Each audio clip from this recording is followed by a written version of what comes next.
NCAA Football 13 is in the books. This is the latest edition of the Gaming Tailgate Podcast. I'm Chris, and I'm joined by Jeremy and Tommy. Tommy, how are you? Doing pretty good. It's a hot summer, but otherwise pretty good. Jeremy? Doing fine, thank you. NCAA 13 in the books. Been out a few weeks now. Time to soak it up. Let the buzz wear off a little bit. Figure out what people like, what they don't like, what needs addressed, whether it be in a patch or for NCAA Football 14. Let's get right to the kind of the reviews, our own, and also talk about some of the media and also what the community at large is saying about the game. Let's just get right into our just general thoughts on the game, and let's just fire away. Tommy, generally, just what are your thoughts on NCAA Football 13? I think I kind of summed it up pretty well in my review of the game just before release. Basically, it's a good game, but at the same time, there's way too many issues to make it a great game, and also, as I mentioned in the review, to kind of win back some of the fans that were upset about 12. 12 had too many issues, and everybody expected 13 to come out of the gate without those issues and cleaning up some of the old stuff. But instead, it came out with its own issues, including, to me, one of the worst issues that's still in the game, even after the first patch, is the fact that the mindless option defenders are still there and that they won't play against the option. That's something that was presented late with 12, never got fixed with 12, and then it comes back in 13, and so far we haven't heard anything about it. Jeremy, what are your thoughts on NCAA Football 13 so far? Well, I kind of disappointed that there is so much wrong with it right now. I mean, it's just like 12, everything, I can enjoy the game, but there are a lot of things with coverages. There's still some errors with online dynasties. I don't think we have the rampant transfer fail, but we have come across an issue or two with the online dynasty. Just the minor things that really kind of crippled 12 are kind of still in for 13, and we really don't have much hope that the next patch is really going to fix everything. But with that, it's annoying. Like Tommy said, it keeps it from being a great game, but it's still a good game. It's still good to get with everybody. I'm in 4 online dynasties, 3 where we're playing every game, and 1 where we're just recruiting, and you can still have fun with that. A lot of the little wrinkles with scouting and the team grades and everything, it adds a little bit of some nice touches to Dynasty, but all in all, there wasn't really a monumental leap. Nothing really wowed us, and so and then with the problems of 12 carrying over, it kind of dampers things, but at the same time, it's still a good game and fun to play. I think I'm in the same boat you guys are, where I want to start by saying I'm enjoying the game and having fun with it, but there are a ton of bugs, and it's bad enough when new features come in and have bugs. I don't want to say that's expected, but in this day and age, you kind of expect a few issues. But what really gets me is when legacy issues are still in the game. When Tommy talks about some of the option stuff that emerged late in 12 through patches, still in 13, the zone coverage bug is still in 13. That really bothers me, and I think really, and I've seen it a lot in the community, that really hurts the enjoyment for them. In the reviewers from the media sites, one theme I saw a lot was that they said this game feels a lot like 12. And I don't know if I completely agree with that. It depends, I guess, what mode they're playing and what they're doing. That in a dynasty, online dynasty, when I'm in a game and I'm playing, between some of the gameplay improvements, between the studio updates, the ESPN ticker, to me it doesn't feel like the same game. I can kind of see where they're coming from, but I think that's not fair. But I will say, for the reviewers that said, and some of them implied this and some said this, for features that have been added over the last couple of years that didn't receive an update or upgrade or annoyances addressed, yes, Coaching Carousel feels exactly like 12. Team Builder feels like 12, if not an earlier version. Custom Conferences feels like last year. Online play, the structure, feels like it's been since forever. That there's a lot of things in the game that, while it's a benefit to have so many features and relative depth, EA isn't adding on this depth over the course of the years. So in certain game aspects, it does feel like 12, if not even an earlier version of the game. Is that something that you guys agree with or disagree with? Jeremy, I'll let you go first. Yeah, to me, things looking the same, say, like with Dynasty and Coaching Carousel, the look of it, that's perfectly fine with me. But it does bother me that nothing has really gotten touched. Team Builder hasn't gotten touched since it was implemented.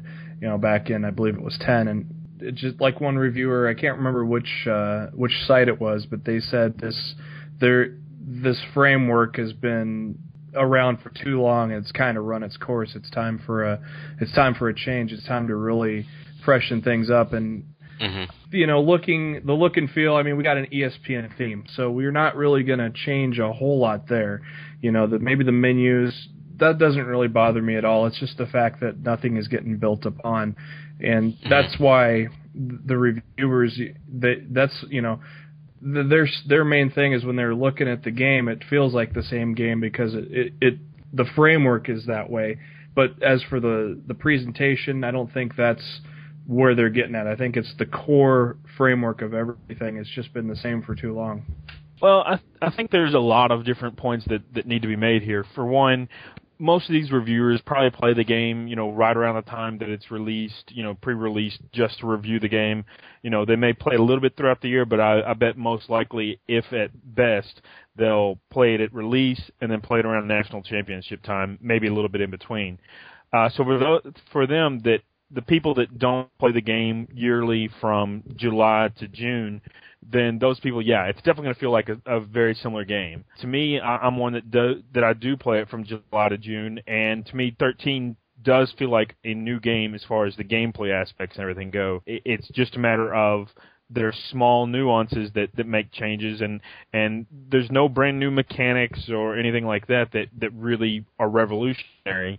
So I can definitely see where somebody would say that it is the same game as 12, or somebody who probably hasn't even played it since NCAA 09 or 08 or something like that could probably say, well, this is the same game I played before. And by and large, a football game is going to be a football game. You're not going to have major changes. Although that brings me to my next point. What they on the other hand, need to do is do major changes. They need to have these overhauls in areas to where they essentially rip out everything that they have in a particular area. For example, the next one that, to me, definitely needs to have is the interactions for offensive and defensive line. Just rip it out completely. And then bring in a brand new mode or a brand new feature set that really just wows people. And when you just kind of build on something that's already bad, then nobody's going to give you a whole lot of credit for it. Yeah, it's going to be updated. Yeah, your hardcore guys are going to notice it a little bit, but it's just really not going to wow anybody.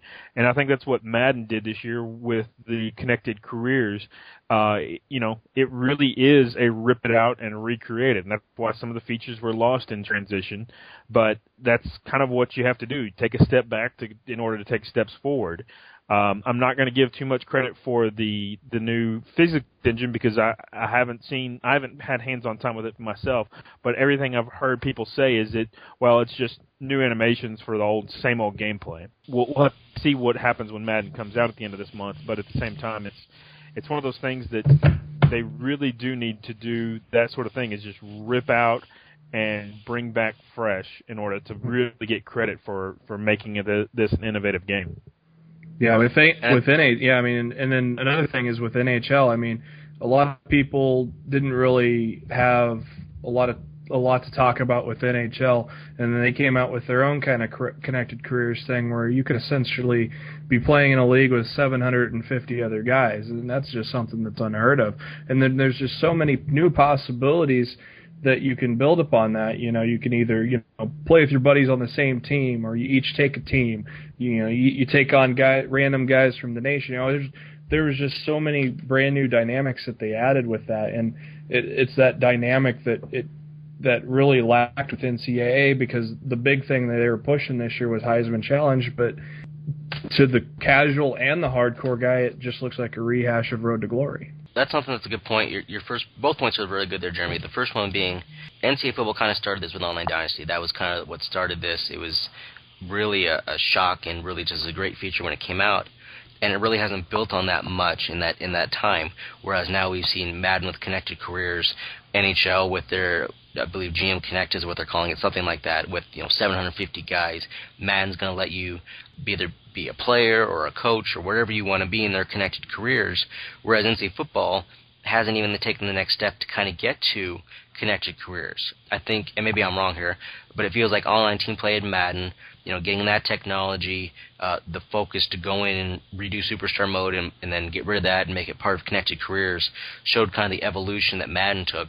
NCAA Football hasn't even addressed anything of the sort with the online team play, online communities, just a lot of features that when you sit down and think about every feature that's been added to the game in the last 5 or 6 years, there's so many features that I bet we could go back and listen to former podcasts and we sit here and say, this is a really good start for year one. But we've yet to say this is a great year two. I don't know any feature really that we can sit here and say that about. Online Dynasty, we really couldn't say that. They didn't, we're still stuck with 12 guys.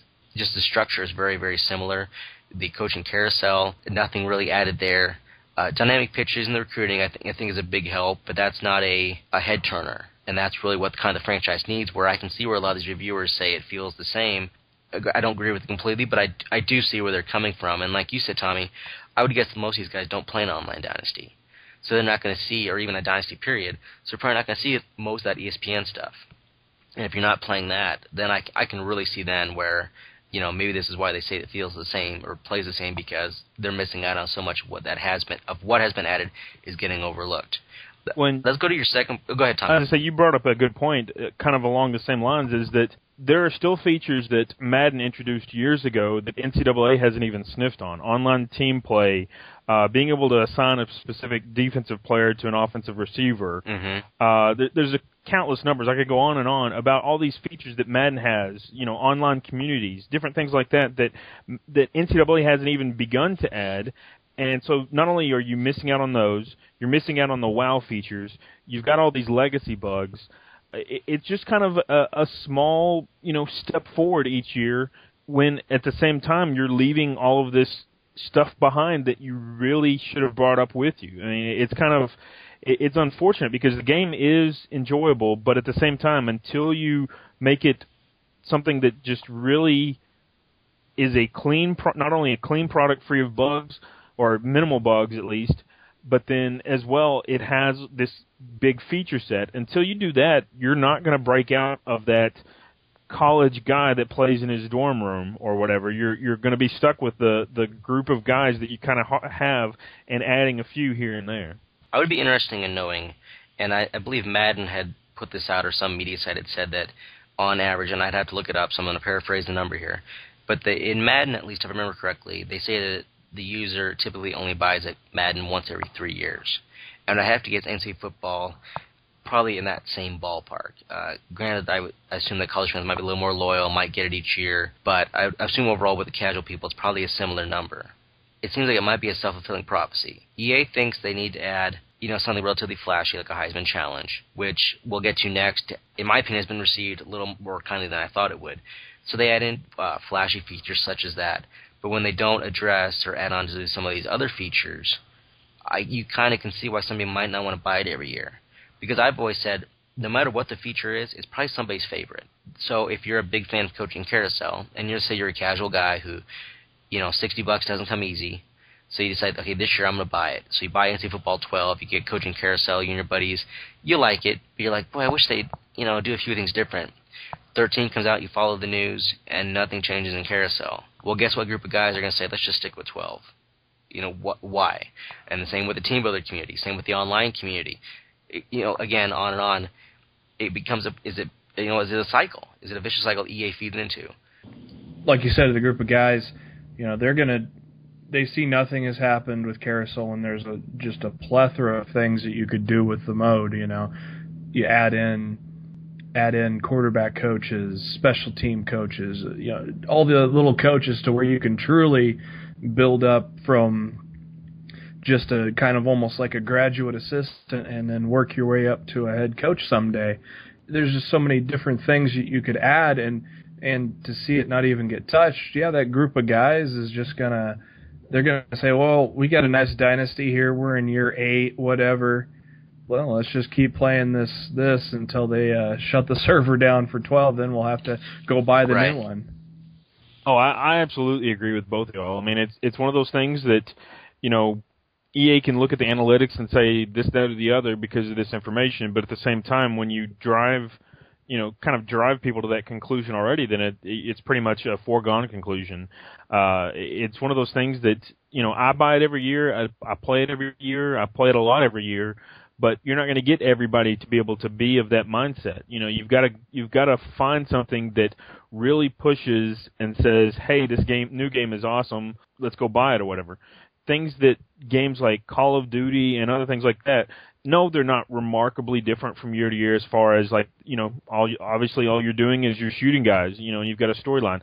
But the difference is that those games have a storyline that changes from iteration to iteration. They have, some updated features, and they'll bring in, some tie-ins that make people want to go out and buy it. That, unfortunately, football games don't have that ability. They don't have a storyline that they can really change. I mean, Fight Night introduced something like that not too long ago, but the football games never do that, and, I honestly, hopefully they never do. But you've basically got to give them a reason to say, wow, this is a different game, I got to go out and buy it. Either every year or at least every other year, target something that says this is a completely new game that is worth my attention. Yeah, because, with Call of Duty, not many people really mess with the single player because they can get through that in like 5 hours, and then what it is, they jump online with all their buddies and try to get as many kills as they can, playing 8 hours a day or however long they play. But the thing is, they keep selling because they keep continuously adding new wrinkles. Like both Battlefield and Call of Duty introduced kind of premium things where you can get a more in-depth look at things rather than just your soldier stat screen. They came out with Call of Duty and Elite and Battlefield Premium. They didn't really change the formula much, maybe added a couple different game modes, but they came in the millions to spend an extra $50 to sign up for these things because it gave them a more in-depth experience. Now NCAA doesn't have to come out with a premium package of they got season tickets, so they've already got something set up to where they can kind of give you some premium things, and they have with the web, but there's just not a lot of depth there, and there's some things that they could probably add. Say, if you're running an online dynasty and you're a season if you're a commissioner of an online dynasty and you're a season ticket holder, then we're going to give you your own wiki page that pre-fills as you advance every week. Your history keeps getting built on this page. That just gives you a level of depth where you can, you get in 8 seasons in a cycle, and you can look back and see how the players did at first and who was succeeding as you progress through. Just a simple thing like that can add a lot of depth as what they did with the 2 shooter games. I think you bring up a good point, Tommy, with the game needs to have a wow factor. But I would also add that the game, what they haven't done a good job with historically, is just improving the basic functionality. I know last year the big complaint functionality was menus, but I would say now that complaint may be shifting more towards accommodating the people who play it year-round. The lack of the commissioner options, just the lack of general options within the game for people who are the more hardcore user. And I understand that we always talk about, and by we I mean the community at large, not the 3 of us, but the way we talk about casual and hardcore. But I would say that the game needs to make sure that there's a focus, and I would hope EA internally thinks of it like something like this, that it needs to be like a conveyor belt or an escalator where you bring new people on, but each year, if you add a feature in, the next year you at least add something, whether it's small, whether it's addressing issues. Because, like I say, if it's somebody's favorite feature, it doesn't make any sense to add it in one year and tout the heck out of it, and then the next year you don't do anything. So each year you keep adding something minor, and maybe every few years, then maybe you do a major one. I think what really gets people is when something doesn't get touched at all. But if the game is kind of this conveyor belt or escalator system, you can add in a Heisman challenge, but you make everything else like Dynasty deeper each year. Right now, it seems like the game is more of a merry-go-round. Yeah, you're bringing in these people in, but you're also throwing them off. When you have transfer failed, OD issues, game freezes, features not getting touched, not getting deepened, that it just turns people off. So I think right now, and maybe I'm wrong here, but I get the feeling that they're kind of in a rut where they're not building on. So if somebody buys it 1 year, there isn't really a huge reason to buy it again for 2 years. If you're not a huge football fan or huge NCAA football fan like we are, that if you're just kind of let's say you're a middle-aged guy and you like to play after work for a couple hours, or maybe you and a few coworkers. What was added this year that would make you want to buy it again if you don't buy many games? And I hate to say it, but not much. But let's transition to Heisman Challenge, and that's something that I think we talked about in pre-release, and we didn't think it would be. We thought the quote-unquote casual crowd would get into it, and that they would like it. And maybe my take on this is wrong, but I've gotten the feeling that overall it's been received more positively than we thought when we did our podcast on it a few months ago. But I think the big complaint comes in is, like Jeremy said, it's kind of road to glory with a former player. There's not a lot of depth. There's not a lot of unlockables or worthiness to go through and play with all 10 or 16 players, depending on if you took advantage of the pre-order deals or purchased them through DLC. That it just is relatively shallow. While I think people really like the idea, and I think this proves that there is a market and a desire for more of a historical aspect within the franchise, this should be the starting point for that and not the end point. I am kind of surprised the reaction hasn't been as harsh on it as I thought. I think, Tommy, what do you think? Or Jeremy, you go first. Jeremy, fire away. Well, I think it's not been harsh, but I think it's not been really existent either. I think people just threw their hands up once they saw this and didn't really see an overwhelming value of making this the main focus of, which I think it is one of the main focuses, if not the top main focus. I mean, when you look at the opening screen, it's all talking about Heisman winners and bringing it and showing old videos, and it's not getting consistently trashed. But I think at the same time, hopefully, the culture has changed to where somebody is just not consistently bitching about the same thing over and over. I think it's just gotten to the point where, okay, it's here. Okay, there's not much to it, so us trophy whores will grind through it, because that's what it is. I've already gone through with RG3, and I'm about halfway through with Barry Sanders, and there's just not much. You play the game, you advance. You maybe go look at yourself on the Heisman board, then you go play the game in advance. You can maybe go back and look at those medals. Kind of cool to see how many times you got the medals, but I mean, it's like a quick glance. I mean, there's the videos are kind of cool, but the videos are like 30 seconds long. There's not much really in depth to them. They just pop up 30 seconds talking about something, and then you move on. And I think at most there's 5 videos for each person. So I think it's the community, way I see it. I don't know if you guys see it differently, but the way I see it, they already knew what they got ahead of time, just because there wasn't really much else different added to the aspects of this. And so it's more of, okay, it's on the back burner now. We're just going to move on with what we want. Well, I think there's several factors here at play. For one thing, I think actually some people are finding entertainment in it. Not necessarily sim guys or them expecting it to be, hardcore guys, but at the same time they're finding it kind of the same entertainment we had with it in January, was just simply try to make it an arcade game, just try to be ridiculous with the stats, score 11 touchdowns in a game, and so on and so forth. And I think they're finding some entertainment in that. For the most part, though, I think most people have just simply accepted the fact, like JB said, they've just accepted that it's here, can't do anything about it at this point. It was a marketing feature, so just have to accept it. And then the other side of the coin is I know that I myself definitely realized very early on, and probably other guys realized very early on, is that it's just simply, it's not necessarily even a new mode. It's just simply road to glory with these other guys, with these Heisman winners, and because of that, it's basically a very small feature that allowed them to have a pre-built marketing campaign. That's pretty much what it comes down to. Is this is a mode that just became a marketing campaign. And I think, some guys probably realized that, and probably also realized that we are not the focus of what marketing campaigns are going to be around, so these features are going to kind of, slap us in the face, so to speak. I would say to that, I agree that we're not the market for this. But I think, and I've seen a few people mention this online, and maybe I'm not seeing more of this, and you guys let me know if I'm off base on this. It kind of floors me in a way that they didn't also add on to this with make the game Heisman-focused, period. Not just this Heisman challenge to the side. Have a Heisman ceremony for every game mode, Dynasty, Road to Glory, Heisman challenge. Didn't get that. To me, that's a real head-scratcher.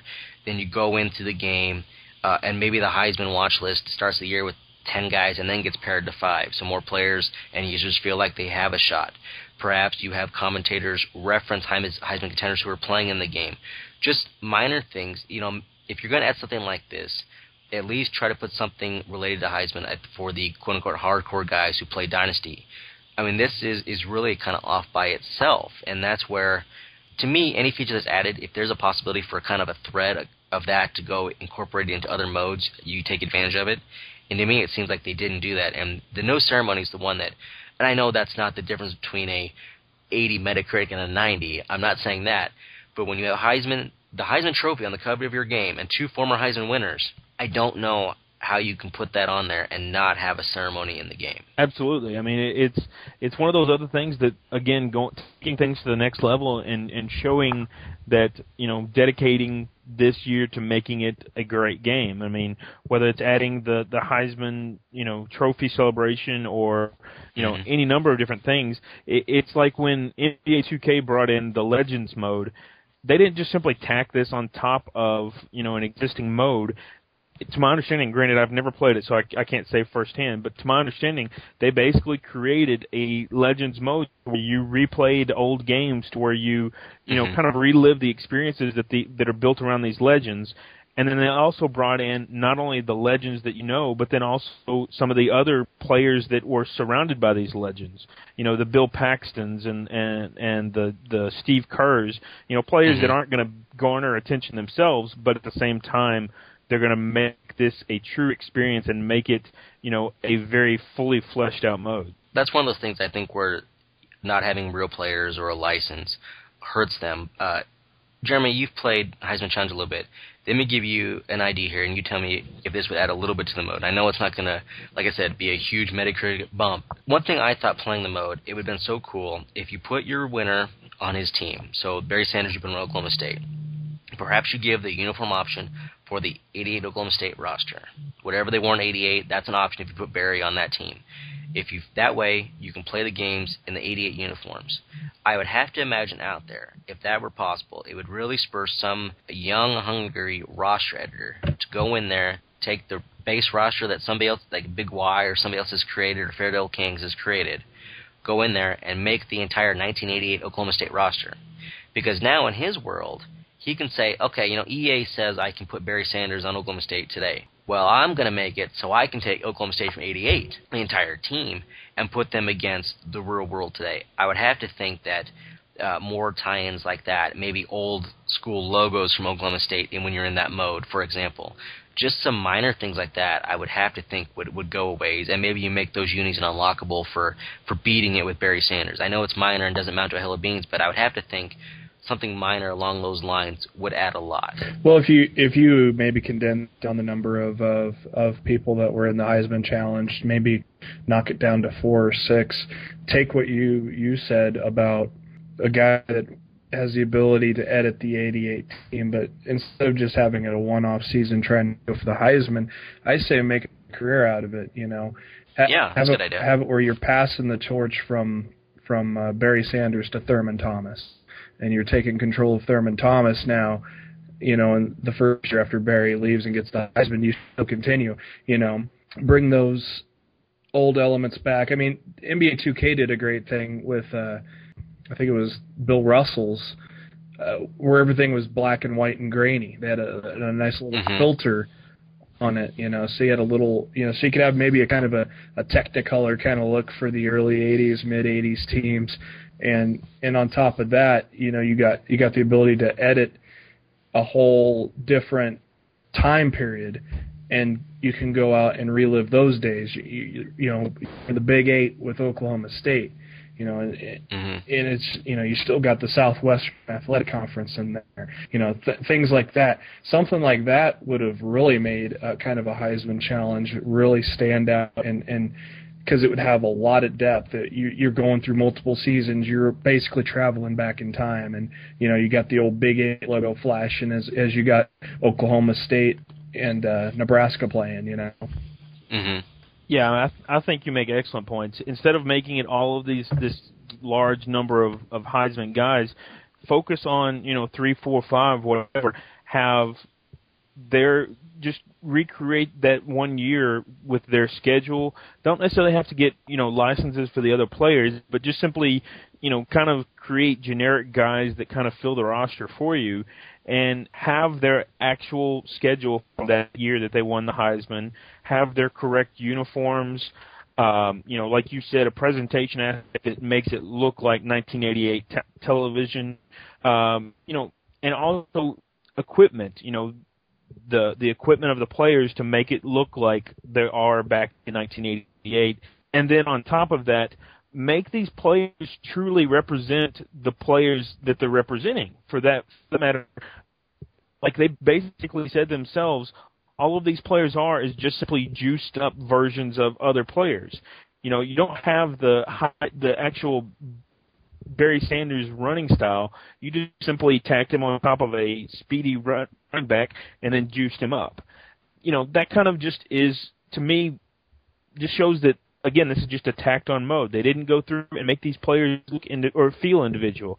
They gave them faces, but they didn't give them, the actual throwing motion that these players use. They didn't give them the running styles that they use or anything like that. It just simply, again, just to me is a cheap way to make it a marketing campaign.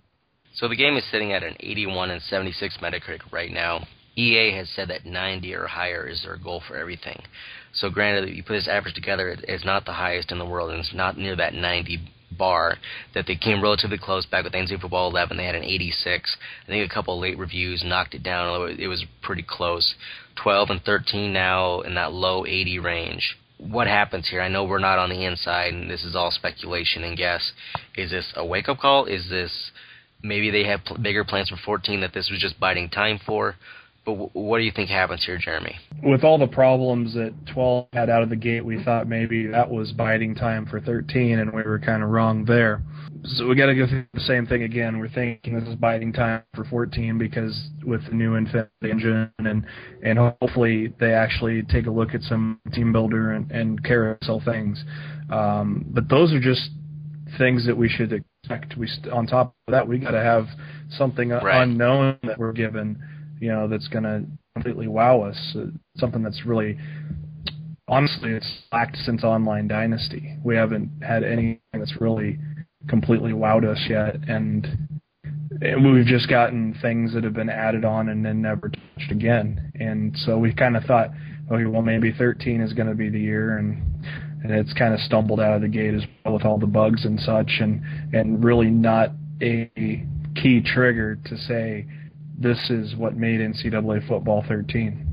Tommy. There's basically two directions, or three directions, I guess. One, keep the status quo, kind of just, what we've seen recently is just keep pushing the cart forward, so to speak. The other option is to really put a focus on the game and to really blow us out and really surprise us and make this a year that NCAA gets all the talk at E3 and that kind of thing. But then the third option they could do is they see, well, it's not cost effective for us to put very much more money in this game, so we'll, stop making it or something. Especially considering the fact of, the whole NCAA licensing and player likeness and stuff like that, I could see that actually coming to fruition, especially with them now no longer having the exclusive license after next year. It's something that could happen, and it'd be unfortunate, but at the same time, it's kind of one of those things that you've got to spend money to make money, and EA's at a point to where they have to decide how much money they want to spend on this. Those are good points by each of you. The only thing I say is, Tommy, I don't think it's going to go anytime soon, not unless sales completely tank. And granted, I haven't seen how 13 fared out of the gate selling or whatnot. But we know 12 had, I believe, record sales out of the gate. 13 will be interesting to see what the sales were. And like you mentioned with the license, they don't have the exclusive license, but I can't imagine any other company getting into it with the licensing costs that EA's probably safe with that settlement that they reached in that Madden lawsuit. So July had a lot of expectations. People were looking forward to NCAA Football 13 on July 10th, and they were also looking forward to The Dark Knight Rises on July 20th. If you have not seen the movie yet, quit listening to the show. We're going to talk about the movie and give our thoughts. It's our fun topic to wrap up the show. So if you haven't seen it, we'll see you next time on the show. Alright, The Dark Knight Rises is out. A lot of anticipation after The Dark Knight with the Joker and Heath Ledger. People wondered, how are they going to top this? I've seen reviews for this one also kind of all over the map. Let's just get our thoughts on it. Tommy, what did you think of the movie? To me, it was good, but not nearly as what reviews and critics and things like that were making it out to be. It's good, especially for Nolan, but at the same time, I had higher expectations, and it definitely does not live up to the second Batman, The Dark Knight. Just simply, it kind of wraps up the story, but at the same time, it doesn't give me that wow factor or anything like that. It's kind of one of those, to me, the story carried on too long. Second, they spend too much time in the movie without kind of really, like they'll jump forward 6 months in the movie in a period of 5 minutes, it seemed like. And just, a lot of little quirks that just simply left me with the feeling that they could have done so much better, or even, and I know they probably wouldn't have wanted to do this, and fans probably wouldn't have wanted them to do this, but make it into 2 different movies. It felt like it was long enough for 2 movies, but at the same time, not fully developed enough that they should have done it for 2 movies. I thought The Dark Knight Rises was an excellent movie. It wasn't, like Tommy said, some of the reviews were like best movie, one of the best movies of all time. It's not one of the best movies of all time. Probably one of the better movies that we're going to see this year, next to Magic Mike. Your punishment must be more severe. But obviously The Dark Knight was the best one in the series. I wasn't disappointed though. I think it helped a lot going to the marathon. I think that definitely helped, because The Dark Knight Rises did a good job of coming full circle, and on top of that, took 2 very iconic arcs in the comic storylines and put them into the film, and tied everything together with Batman Begins. They took the arc with Bane and destroying Batman. And then they also took the arc, I can't remember the arc off the top of my head, but where basically Gotham is in complete anarchy. And they did a very good job with both of those different pieces of the comic and fusing them into Nolan's trilogy. There were times where maybe you just didn't get that epic conclusion feel of it, but then once the movie ended, once you saw Robin basically get the directions to the Batcave, you see Bruce and Selina overseas, and Alfred said it was his wish to see him overseas, but just sitting there relaxed, and they don't even acknowledge each other. Those things at the end of the movie really kind of tied everything together good, and also left us with, is that really going to be it for Nolan? I would say I thought it was a very good movie, but also, like you guys mentioned, there were some quirks and some odd things that kind of thought, boy, they could have done a better job. And I think, to put it in a nutshell, the character development at times and just the movement of the plot, it really was up and down at times. I thought that the character of Miranda Tate just seemed very forced, and without that development behind it, you didn't feel the shock at the twist or the reveal towards the end of who she really is. I thought that Tom Hardy as Bane and Anne Hathaway as Selina Kyle, I thought they did a really good job, and that was the big concern for the longest time, is how are they going to be in those characters? And I thought they each did a fine job, but I felt, especially in the case of Selina, not enough development, not enough, I don't know if I wouldn't say not enough screen time, but when she's on there wasn't a lot of development. So to me, that was some of the issues with the movie, that I'm kind of like Tommy. There was a time where I thought they almost could have made 2 movies out of this, that it was just long enough that I can understand they probably cut out a lot of good stuff. But the thing is, Nolan doesn't like that stuff to be on DVDs or shown again or in a special version. So we're never going to see what got cut, which sucks, but that's the way he is. That I can see where you're coming from, Tommy, where it almost could have been 2 movies. It could have been The Fall of Batman and then The Rise in the 4th one. One thing I thought they were going for is I think they really wanted you to, when Bruce finally, comes out of his 8-year stupor and puts back on the suit, I think they wanted us to kind of, be like clamoring for it. And when it happens, just be the viewer to be excited. And I didn't get that. It just seemed like he went from barely able to walk to this magnetic knee brace that he bought from the infomercial overnight, and he was back on the Bat Pod and back to business as usual. That it was just too quick and there wasn't that feeling of finally. And I think that's what they wanted to do, but they just didn't do a very good job with it. So July was a busy month between NCAA Football 13 and The Dark Knight Rises. Those are our thoughts on each. Make sure to share your thoughts with us at thegamingtailgate.com. On behalf of Jeremy and Tommy, I'm Chris. Everyone, thanks for listening.